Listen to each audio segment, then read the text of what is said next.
अभिनंदन, स्वागत और समारोह में बहुत बहुत बधाई और शुभकामनाएं। मुझे भी आज इस क्षेत्र में आने का मौका मिला।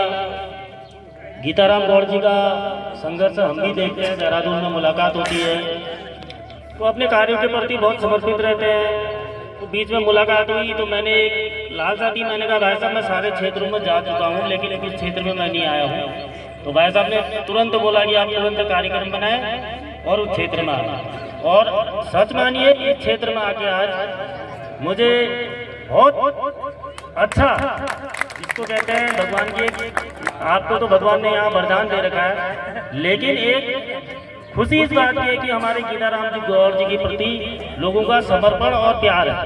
ये बहुत बड़ी बात है। और जिंदगी में संघर्ष तो हर किसी इंसान की जिंदगी में होता है। कोई किसी तरीके से चढ़ के आता है, कोई किसी तरीके से, कुछ पद से आता है, कुछ कद से आता है। लेकिन जो मैंने देखा गीताराम गौड़ जी के अंदर वो एक काबिलियत है। अभी इनने मुझे लाखन मंडल के मंदिर में दर्शन कराए तो वहाँ पर भी मैंने कहा गौड़ साहब इसको भारतमाला पर्वत श्रृंखला जो चल रही है उससे इस मंदिर को जोड़िए, इससे टूरिज्म बढ़ेगा, लोगों को रोजगार मिलेगा और कई चीज़ें ऐसी हैं जो कर सकते हैं। तो समस्याओं के निदान को कोई अगर संघर्ष करता है तो उसमें गांव के लोगों को भी साथ देना चाहिए, क्षेत्र के लोगों को साथ देना चाहिए।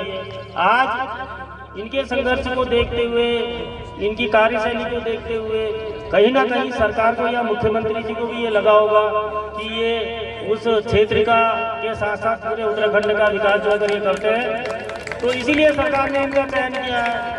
क्योंकि सरकार की इस वक्त की स्थिति ये है बीजेपी में कि पद भी जो है पूरी जिसको भी बनाते हैं उसका पूरा नेचर और उसकी कार्यशैली देख के पद दिए जाते हैं। और गीताराम गौड़ जी का कार्यशैली जो है काम करने की बहुत अच्छी है, क्योंकि हम पहले से मिलते हैं, निदेशालय में भी मिलते रहते हैं, तो सबके प्रिय हैं, संघर्षवादी नेता हैं।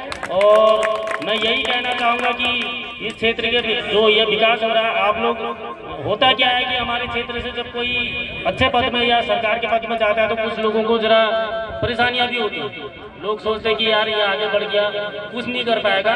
इस धारणा को खत्म करते हुए ये सोचना चाहिए कि हम इसका साथ दें, ये क्षेत्र का साथ देगा, ये क्षेत्र का विकास करेगा।